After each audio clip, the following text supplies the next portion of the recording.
Hello everyone, Jarrad VK3BL here. Don't mind the crickets, we're just recording an unboxing video outside as we do traditionally. And today we're looking at one of the first FTM-3207 Deltas to arrive in VK, or VK3 at least. So it comes in a nice cardboard box. It boasts that it's System Fusion 2 compatible, and please excuse our cars too if you can hear them. There's just not enough light at the moment in my shack. So anyway, let's get started.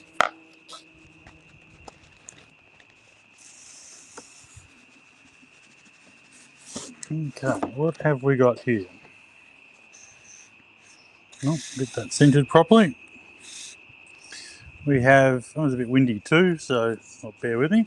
We have the, reasonably authentic, well, reasonably, the authentic looking, let me get that right, Yaesu warranty card. We have the manual. Now the manual is quite a bit thinner than the manual for the FTM-3207DR, so that's a bit of a relief. It does seem to be a much simpler radio, and simplicity is a good thing, I think. I don't mind something being complex so long as it's easy to figure out how to work it without having to read through a manual all the time. I'll turn that around for you. What have we got here? There's your USB cable. That's going to be used for software updates, I'd imagine.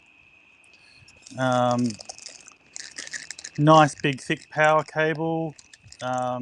It's got blade style fuses, the large ones, rated at 25 amps on both positive and negative. This is something I was impressed with. It actually comes with, and I won't take it out because I have quite a few of these, but it actually comes with the DTMF mic. Just try and get that nice and close for you, which I think is really impressive given its price. So the retail on these in Australia is 275 Australian dollars.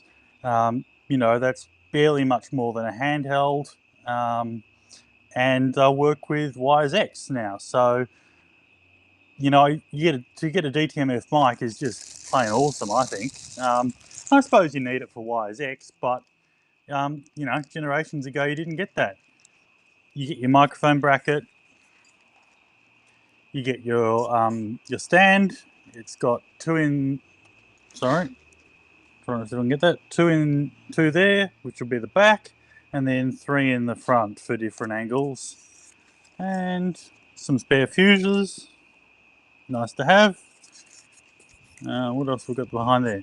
The mounting nuts, I always seem to lose them, so they're nice to have.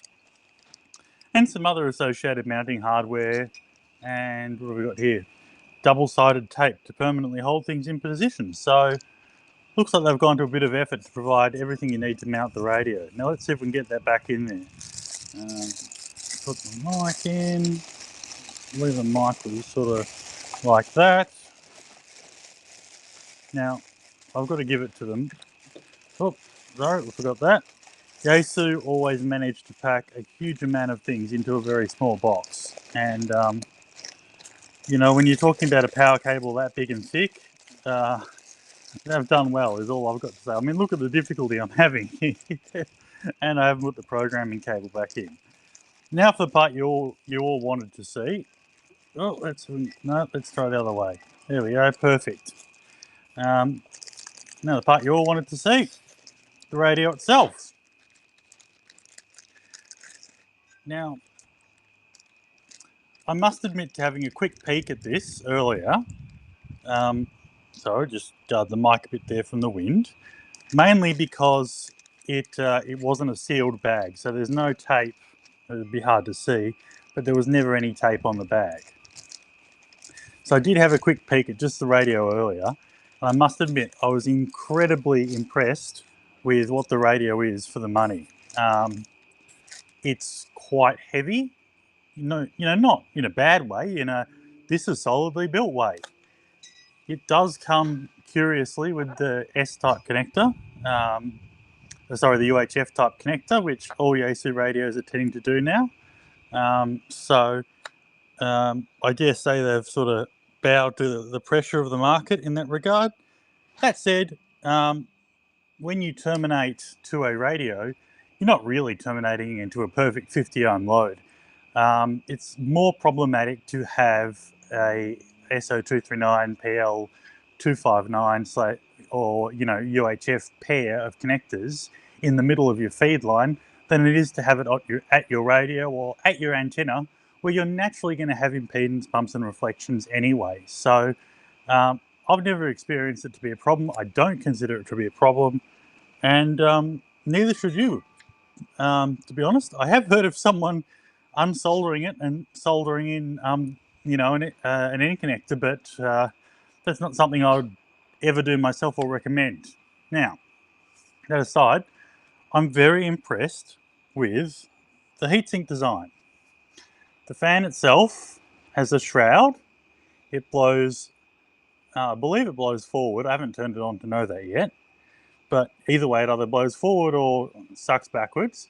But it has a nice plate here and a big opening there. And it's got a nice Venturi sort of action there as well. So I dare say, even though it's a small fan, it'll be quiet and it would achieve quite a lot of cooling. So I'm really impressed with the design. This really feels commercial, and everything about it feels commercial. I'm just bear with me here. And this is something quite amazing. Unlike its slightly bigger brother, the FTM-3207DR, this is made in Japan.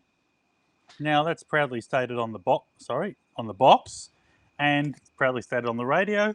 The mic itself is made in Taiwan.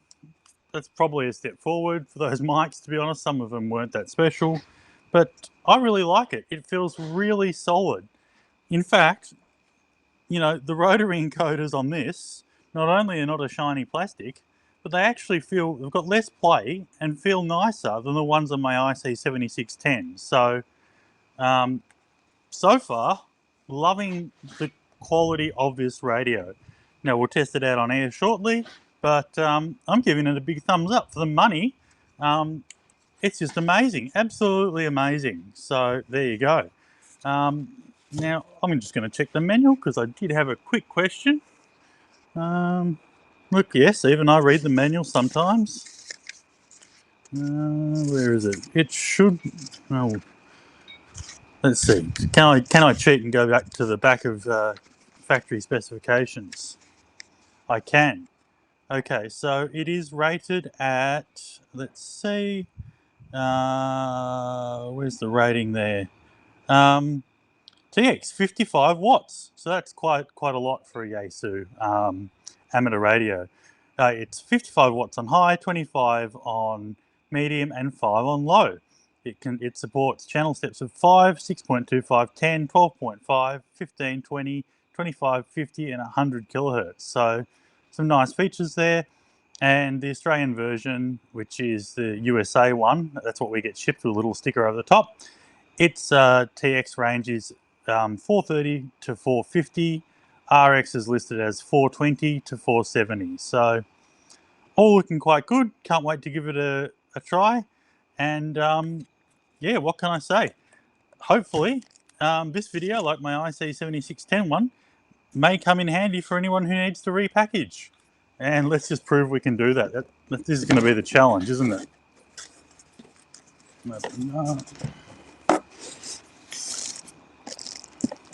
Can we repackage without a bump? Oh,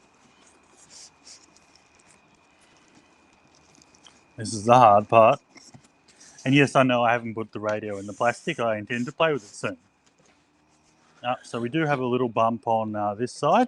I did actually put the sliding foam in the opposite way. So there was actually a recess on the top for the sliding foam. So that's why I'm having to go and open the back here and put it in. So it does pay to put it back in the same way as you took it out, even if you don't want to, because then you won't have to go and open up the other end like I just did. And if you're not going to do that, at least flip it round. So that's on the front. There we go. Done. Hope you enjoyed watching me unbox and rebox a FTM-3207D and give you basically a preliminary report on its quality. And thus far, I can say made in Japan. Oh, let's get this right. Made in Japan, System Fusion 2 capable. I'm going to verify, but I'm 99.9% sure they do wires X. Whoop, see if I can line that up a bit better. Oh, I'm bad at directions. This is why I don't fly helicopters. Anyway, 73 from Jarrad VK3BL. You might hear me on this radio if you work repeaters or if you use wires X. I kind of, if it's a nice radio, it's going to be basically the shack radio. It's got that lovely front firing speaker. Catch you all later. Going QRT for real this time. Jarrad VK3BL, gone. Goodbye. Thank you, everyone.